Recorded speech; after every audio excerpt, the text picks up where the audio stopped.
E aí galera, tudo bom com vocês? Bom, para quem não me conhece, meu nome é Bruna Caroline, eu sou uma das estagiárias aqui do Colégio Sano Guardi e também estudo aqui no terceiro ano do colegial. Hoje nós estamos aqui para fazer uma entrevista exclusiva e extraordinária com dois ex-alunos, uma que se tornou psicóloga e outra que se tornou advogado. Vamos lá?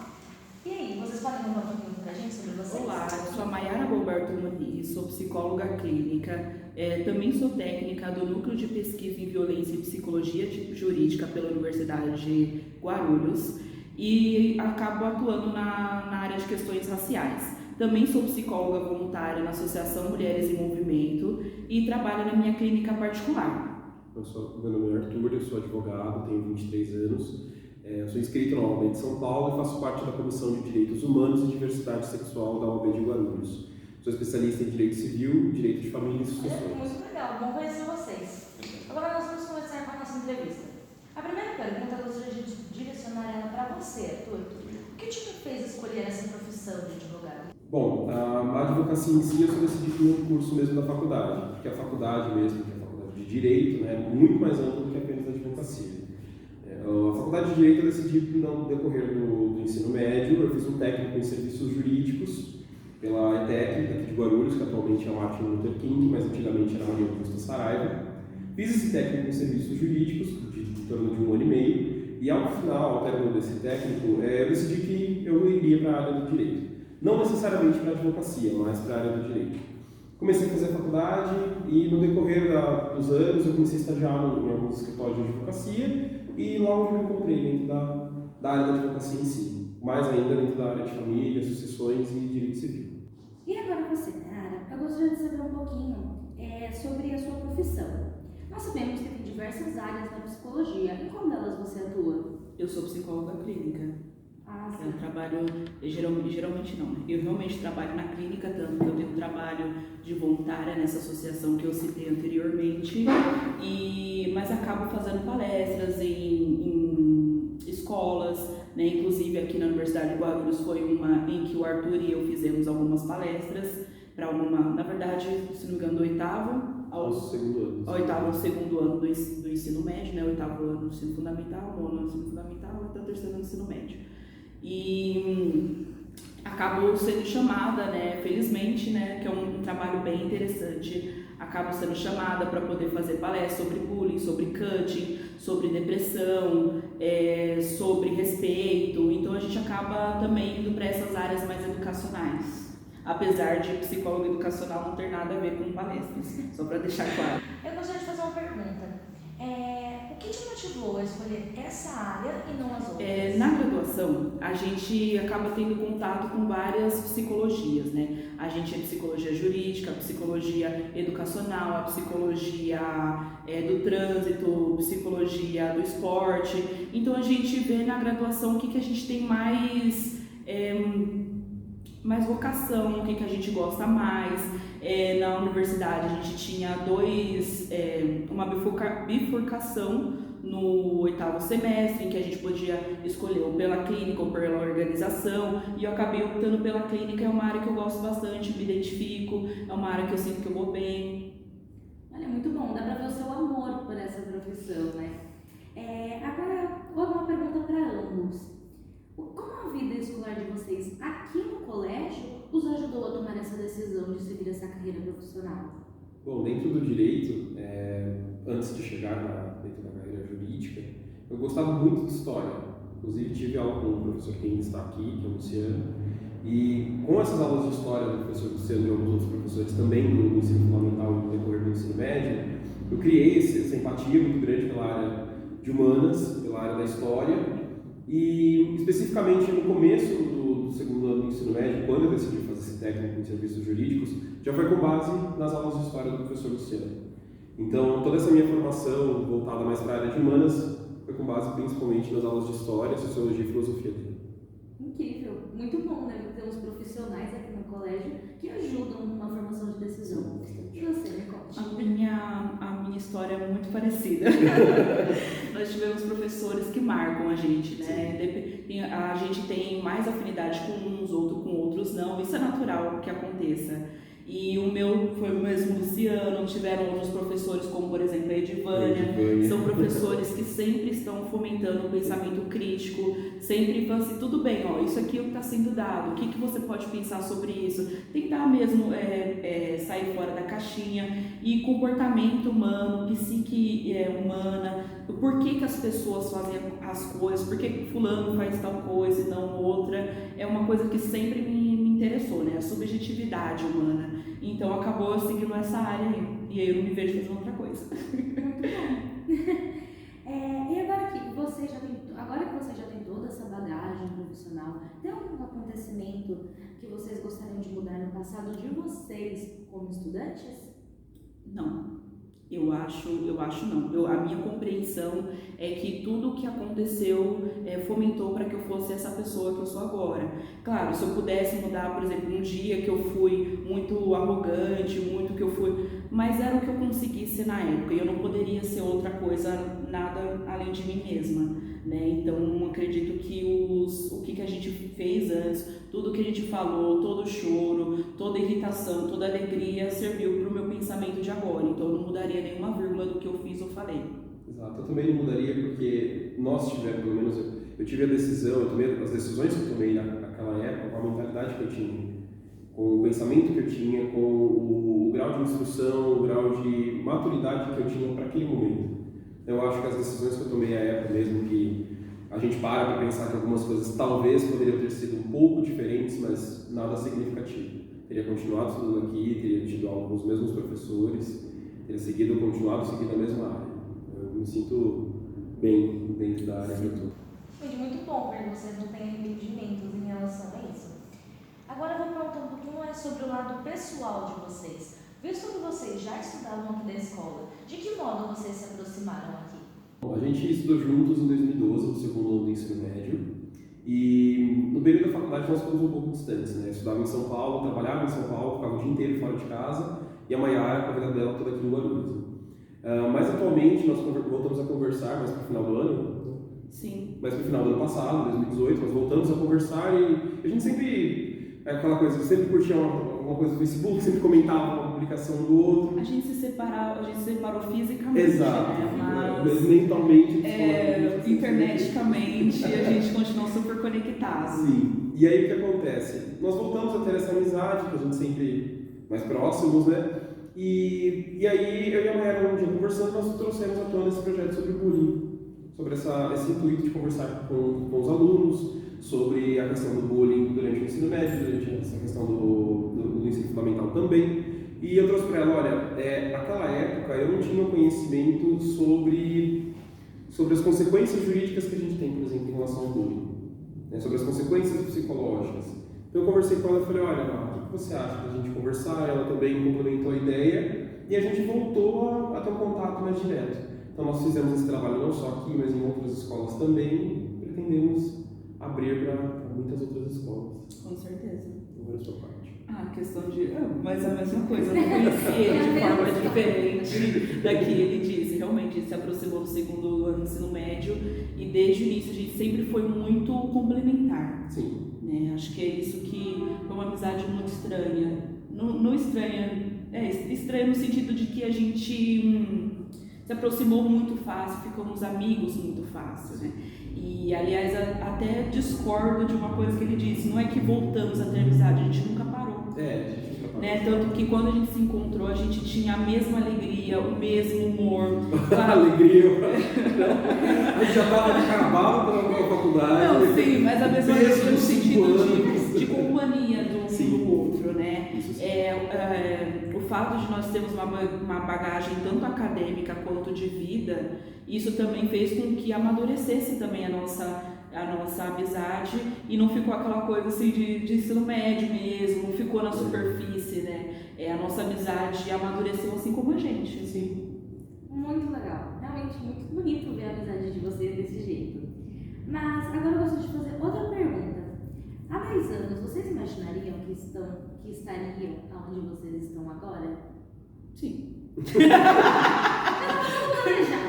Não. É porque assim, obviamente nem tudo, porque há 10 anos eu tinha 12 anos. 12 anos eu queria ser astronauta. Então eu queria ser astronauta ou jogador de futebol. Claramente, da altura. Claramente eu tenho altura, corpo para isso, né? E depois, quando obviamente eu descobri que eu não ia ser astronauta, porque é muito difícil, eu escolhi pela psicologia. Já tinha a ideia de fazer psicologia e depois fazer uma pós-graduação, né? Óbvio, os planos mudaram, talvez eu não faça uma pós agora, deixe mais para trás, enfim, essa não é a questão. Mas a questão é que eu fui exatamente aquilo que, depois de ser astronauta, eu fui exatamente aquilo que eu desejei, né? Aquilo que eu pensei que seria confortável, que seria interessante, que eu seria mais feliz fazendo, que é a psicologia. Então, claro, tem coisas que eu não imaginava ser tão feliz no consultório. O consultório no começo da graduação foi uma coisa que eu não pensava, sabe? Eu queria fazer outra coisa. Eu fui estagiária em um serviço de acolhimento institucional para criança e adolescente, e aí quando eu estava ali, eu falei assim, gente, eu quero fazer isso. Ainda não tive a oportunidade, né? Se tiver, né, a gente vai vendo conforme surge. Mas eu não pensava em ser tão feliz na clínica, né? E tá indo aos poucos, as coisas elas vão andando devagarzinho. A clínica no começo é difícil, né? Tem que ter paciência. Todos os profissionais mais antigos falam que tem que ter paciência na clínica, tem que ter paciência. E é uma coisa real, né? Então tá indo devagarzinho, tá andando. Eu não. Quando eu tinha 13 anos, e hoje inclusive no aniversário, por isso que eu estou fazendo 23 anos hoje. Parabéns, completamos. Aos 13 anos eu não imaginava que eu iria para o direito. De verdade, eu só decidi pela área jurídica aos 16, 15 ou 16 anos. Quando eu tinha 12, 13, eu queria fazer medicina e era isso, medicina, adorava estudo de ciências no geral, de biologia, eu queria muito aprender sobre a parte do corpo humano e tudo mais. Eu já lia algumas coisas naquela época porque eu achava muito legal aquilo. Eu queria ser médico legista e falava que eu queria, o pessoal, 12 anos, a pessoa quer ser médico legista, eu queria. Era aquela alegria toda. E quando eu entrei no ensino médio, e eu descobri a área jurídica, eu me identifiquei nela, eu não larguei a medicina. Eu ainda atuo hoje com direito médico, que é uma área bem experimental dentro do direito. A gente fala sobre responsabilidade de hospitais, sobre responsabilidade médica, sobre a atuação dos médicos. Eu ainda estou um pouco puxado para essa área, mas te responder esses 10 anos atrás, eu me veria assim hoje, não. Talvez eu me veria, que é o que eu pretendo ainda, daqui a um tempo, como professor. E isso eu ainda tenho esse interesse, como professor universitário. Ainda vou estudar para chegar nesse nível, ainda quero chegar a esse ponto, mas... Sim. Não sei. Professor é uma coisa que nós almejamos, né? Por isso que a gente fala que a gente é muito complementar. Exato. Por isso que eu até falei, negócio Meu Deus, realmente é muita coisa, né? É muita coisa para estudar, muita coisa para trabalhar, você acaba ficando dividido entre diversos mundos. Mas eu gostaria de fazer uma outra perguntinha. Há algo no começo da carreira de vocês que vocês mudariam? Algo que faz tipo, vocês pensarem, poxa, não precisava ter sido assim? Não. Bom, Eu acho que tudo tem que ser da forma que tem que ser. Os erros no começo servem pra gente aprender, né? Ninguém sai acertando. Gente que acerta sempre no começo, quando erra, fica extremamente frustrado e não sabe lidar com isso. Claro, tem coisas que eu faço, nossa, eu poderia fazer melhor. Claro que eu poderia, mas eu poderia fazer muitas coisas, não faço. Assim como eu faço muitas coisas que não precisa, né? Então eu acho que é isso. Cada um trilha um caminho, cada um vai para um lado, tem um que vai para o lado X, Y, Z. Eu estou tentando trilhar o meu caminho e é isso. Não significa que eu estou acertando em tudo, mas eu tenho que ser feliz naquilo que eu estou fazendo. Eu já penso um pouco diferente, porque durante a faculdade eu só fiz estágios em escritórios de advocacia. Eu acho que se eu pudesse ter mudado algo no começo da faculdade, fazer um estágio no órgão público, na defensoria pública, ter um contato maior com a população em si, com essa questão de direitos humanos, essa questão mais voltada à ajuda social. Se eu pudesse, eu teria feito isso na época. Por isso que eu acho que esse eu não diria um arrependimento, mas seria uma alteração que eu teria feito para ter um conhecimento maior, eu acho, das áreas. São áreas completamente diferentes, né? Dentro de um escritório. Exato, e uma defensoria. São mundos diversos. Sim. Porque no escritório de advocacia, por mais que você tenha casos gratuitos, não, sabe, ainda assim são situações diferentes. Dentro da Defensoria Pública, não, você atende a população. Você atende aquela pessoa que o filho não tem o que comer, e aí ela precisa pedir uma pensão para o Estado. Entende? É bem diferente. São situações bem complexas.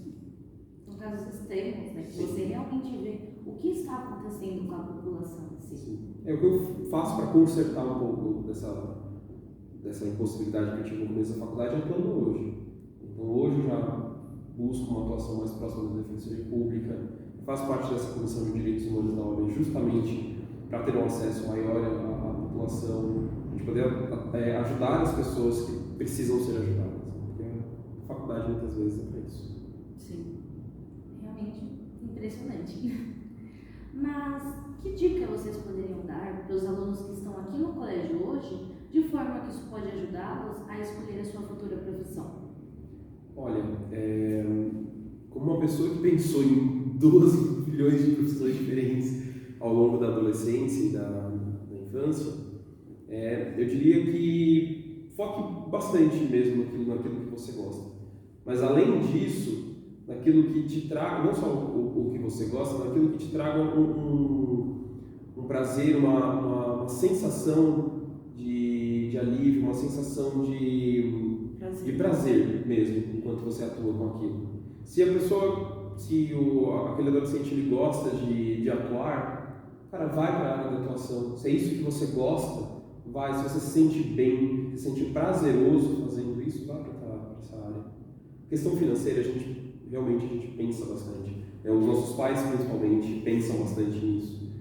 Né? E é realmente um fator que a gente precisa verificar. Só que no nosso país, nós ainda conseguimos, por mais que difícil que seja, a gente ainda consegue se desenvolver um pouco mais, porque nós estamos numa região de Grande São Paulo, uma região metropolitana. O desenvolvimento aqui de trabalho é ruim, é difícil, mas a gente ainda consegue um pouco mais. Complemento fatos completamente diferentes.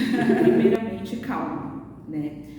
Por mais que as pessoas, vizinhos, pais, escola, acaba tendo uma pressão, fazendo uma pressão para que você seja alguém, né?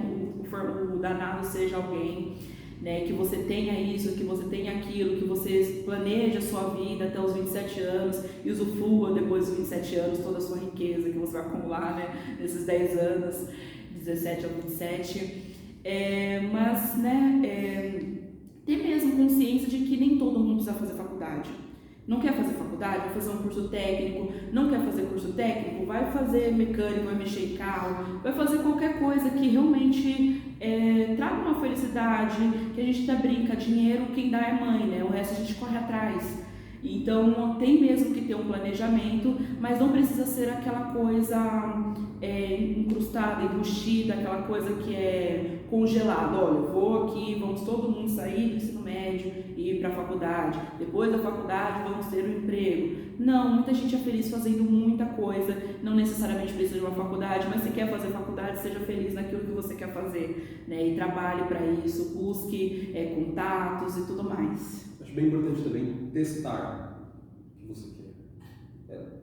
Pesquisa bastante sobre. Porque eu queria fazer medicina, mudei para o direito, já pensei em engenharia, pensei em psicologia, pensei em jornalismo, pensei até mesmo em história.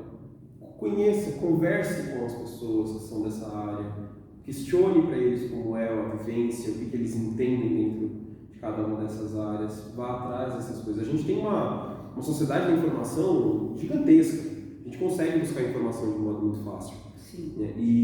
Então, vão atrás desse tipo de pergunta, então conversem com as pessoas formadas na área, que estudem na área, visitem os locais onde vocês pretendem estudar, se quiserem fazer uma faculdade, claramente. E como a Era disse, se você quer estudar mecânica, se você quer estudar estética, se você quer fazer um curso para cabeleireiro, que eu não sei qual é o nome correto disso, tudo bem, faça. Se você se sente bem desse jeito, faça. Não se reprima. Porque o pior de tudo é você ser um profissional infeliz dentro do seu local de trabalho. E vai ser um profissional que não vai ser 100%, porque você está fazendo aquilo que você não quer. Né? A internet está aí para isso mesmo, para pesquisar. Que nem quando eu falei para o meu pai, cheguei para o meu pai que quero fazer psicologia, meu pai falou assim: Poxa, Mayara, mas a gente não conhece ninguém que faz isso, né? A gente não tem a mínima ideia como é que é o mercado de trabalho, porque os pais se preocupam mesmo com o futuro dos filhos, e é natural que isso aconteça. Mas eles ficam dizendo, mas a gente não conhece, não sei o que lá, e eles ficaram naquela dúvida. Eu falei assim, não, quero fazer psicologia.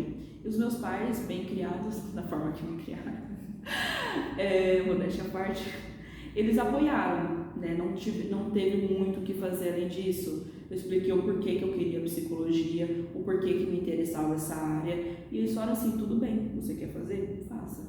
Né? Às vezes tem muitos pais que eles acabam vetando, não, você vai fazer X coisa.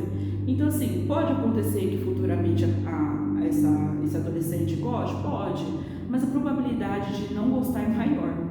Né? Você pode ser forçado com alguma coisa e acaba sendo aquela pessoa que muitas vezes pula de curso em curso, fez dois semestres de engenharia, fez 2 de psicologia, fez 1 de biologia, e a pessoa acaba não se achando. Então tem uma série de questões aí que acaba rodeando esse adolescente que fica pulando, aquele adolescente que é muito pressionado para escolher um certo tipo de faculdade, de curso, alguma coisa do tipo. Então, né, a gente precisa ter muito cuidado nessa parte da adolescência, que é uma época crucial. Sim, realmente a adolescência é quando você está com turbilhões de pensamentos. Você quer seguir alguma coisa, mas ao mesmo tempo você para e pensa, mas será que é realmente isso que eu quero?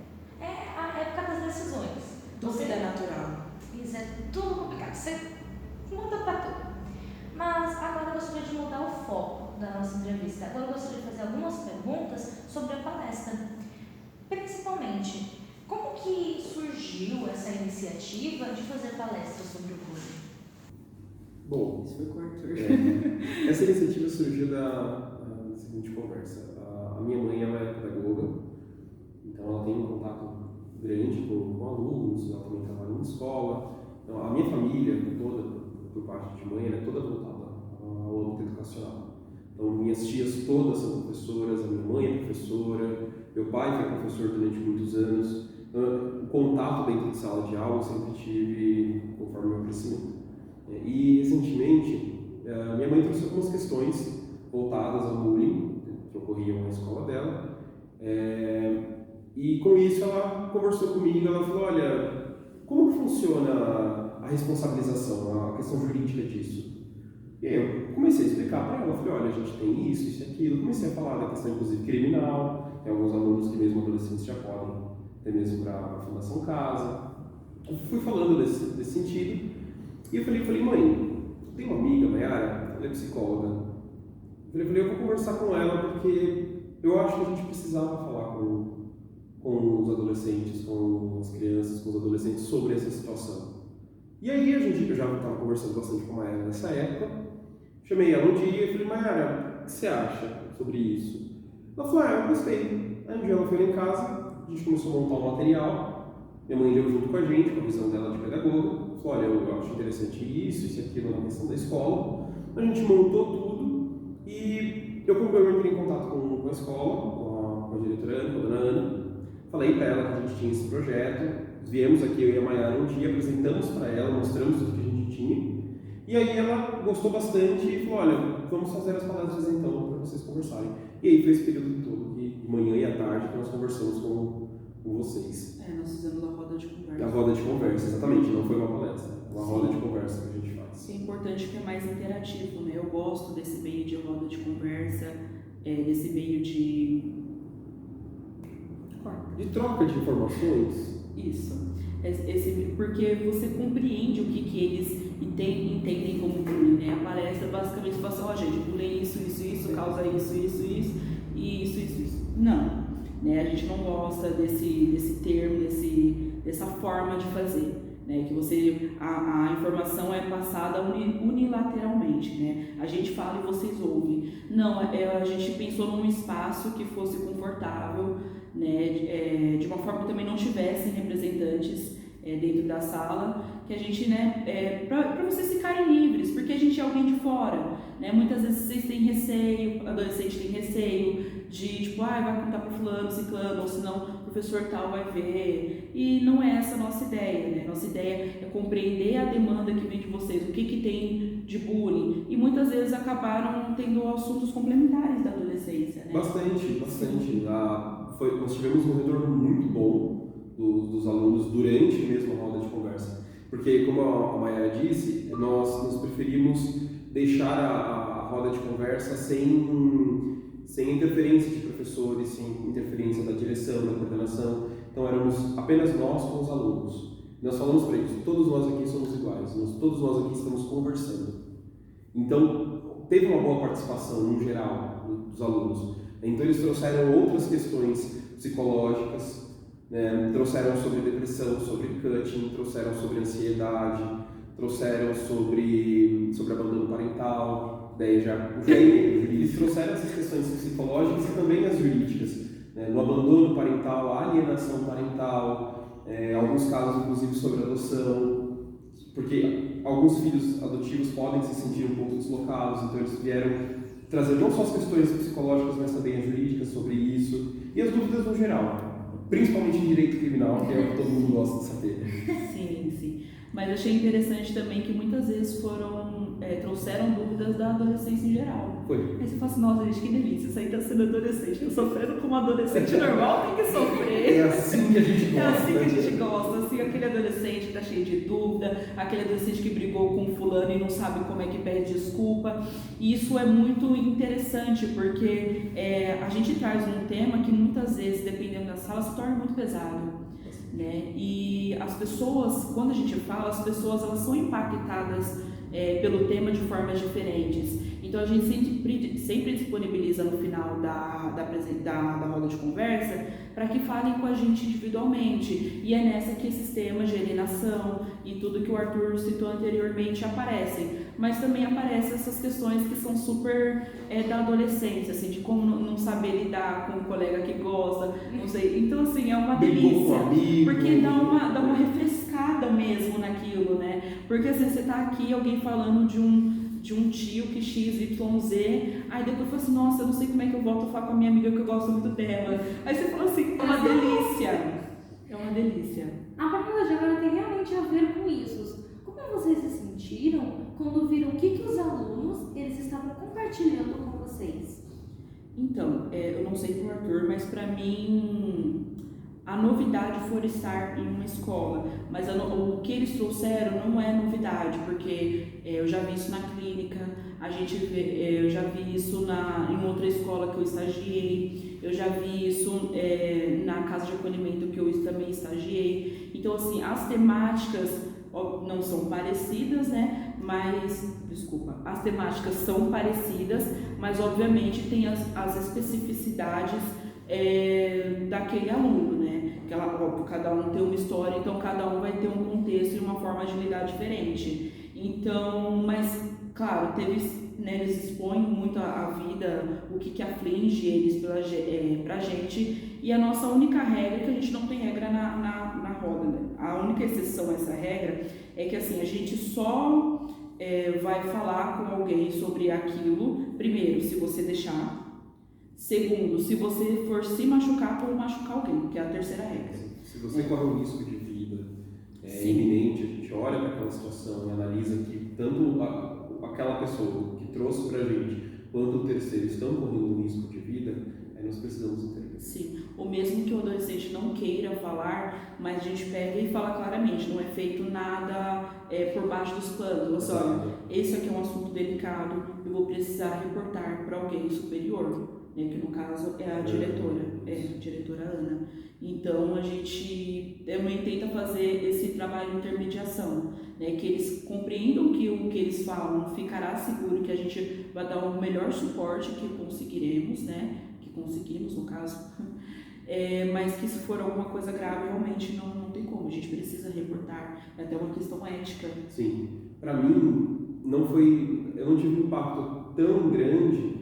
Porque, como eu disse, eu cresci numa família de educadores, então todos eles já traziam esses aspectos que os próprios alunos levavam até eles.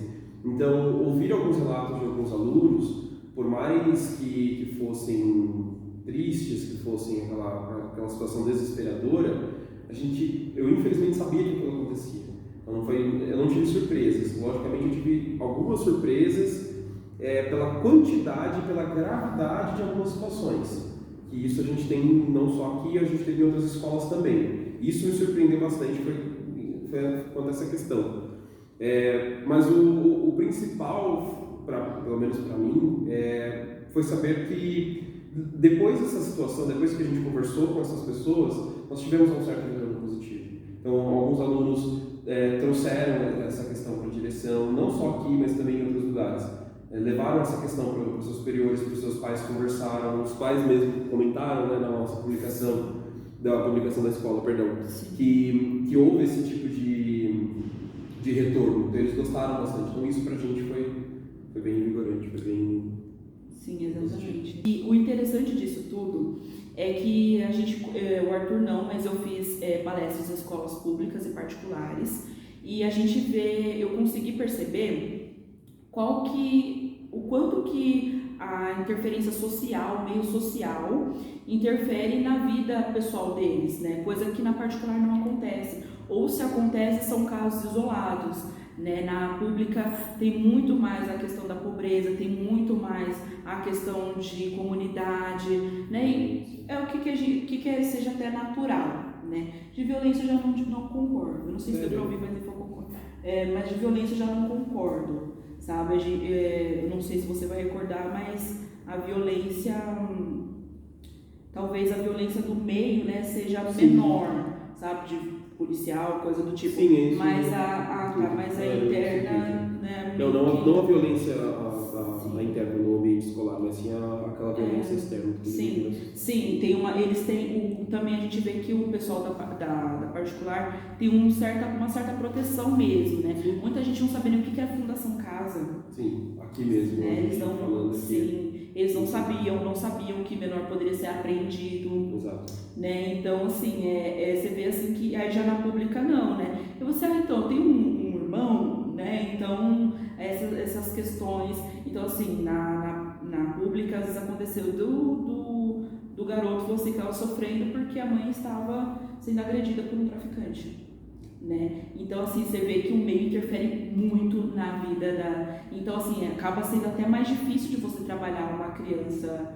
Não é impossível, obviamente, mas é mais difícil porque tem certas coisas que não tem como interferir. Ela vive naquele local, né? E o que a gente pode fazer para melhorar aquilo? O que a gente pode aconselhar? O que a gente pode compreender daquilo?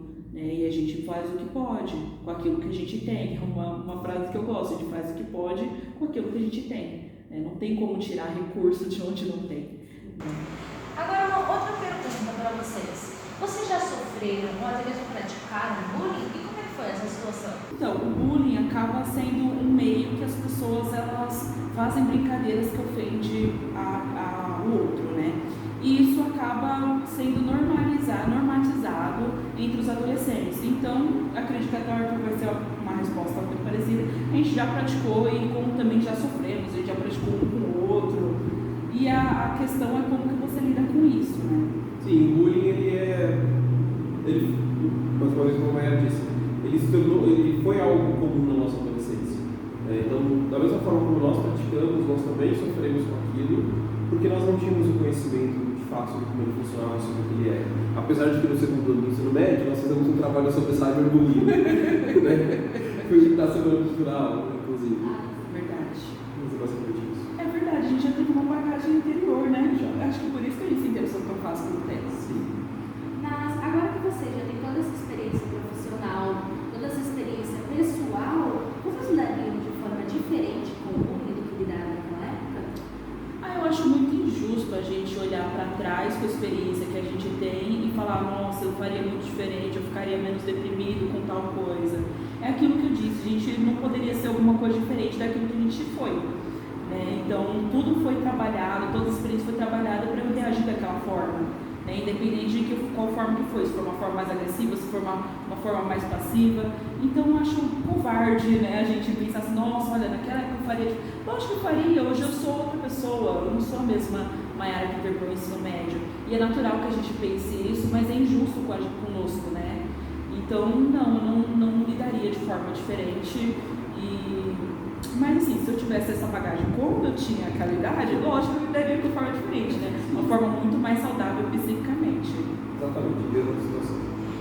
E agora, que dica que vocês dariam para quem passa por bullying atualmente? Bom, a minha dica primeiramente é, dependendo da gravidade desse bullying, que fale com alguém responsável, que fale com a mãe, que fale com o pai, porque muitas vezes a gente sofria bullying, a gente tinha medo que os nossos pais nos repreendessem por isso, né? Então a gente sempre ficava calado, a gente só falava no máximo com um amigo, porque muitas vezes o amigo também não pode ajudar, né? Ele tá sofrendo, também não sabe como lidar, né? A gente, na nossa palestra, muitas vezes a gente comenta que às vezes a gente é agressor e não sabe, né? Então às vezes você está fazendo uma brincadeira que para você tá tudo certo, mas para quem está sofrendo não é isso. Então assim, a gente sempre incentiva para quem está sofrendo, vá para quem está fazendo e fala assim, ó, tá acontecendo isso, você tá percebendo o que você tá fazendo? Porque às vezes as pessoas elas não se percebem mesmo, né? Então assim, calma, fale com a pessoa que está fazendo, pergunta se ela está compreendendo o que está acontecendo,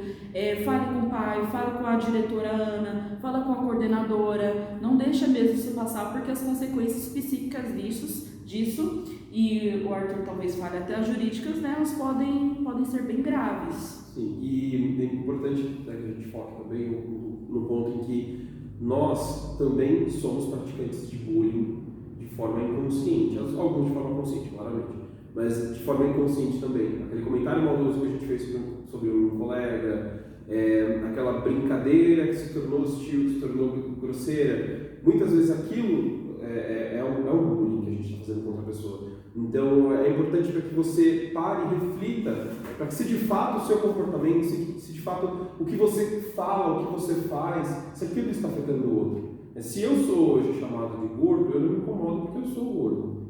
Só que naquela época eu me incomodava bastante. E talvez fale assim, mas tu foi chamado de gordo, isso daí não é nada. Pode não ser nada para você, mas para aquela outra pessoa é diferente. Todos nós temos mentalidades diferentes, nós temos complexidades diferentes. Então, muitas vezes, o que é dito para um não tem o mesmo efeito psicológico para outro. Tudo bem? Por isso, até mesmo dentro do direito, o dano moral, que eu trouxe isso na palestra, ele é bem diferente de se mensurar. Para algumas pessoas, aquilo realmente trouxe um dano moral para ela. Para outras, foi só um mero de sabor. Realmente. Olha, muitíssimo obrigada por tudo que vocês falaram. Obrigada por essas dicas que vocês passaram para os nossos alunos. Nós ficamos muito felizes de ter vocês aqui conosco, viu? Obrigado. Nós que agradecemos a oportunidade, o convite do professor Renato, da dona Ana, e é muito bom para a gente voltar aqui, né, para esse local que foi uma base da nossa educação. Sim, faço das palavras do Arthur as minhas, agradeço a todos. Então é isso, galera. Muito obrigada por tudo. Muito obrigada por terem visto o nosso vídeo até o final. Esperamos ver vocês logo, viu? Se gostarem dos vídeos, podem comentar, pedir mais, dar algumas ideias. Nós aceitamos sugestões, viu? Obrigada. Tchau, tchau.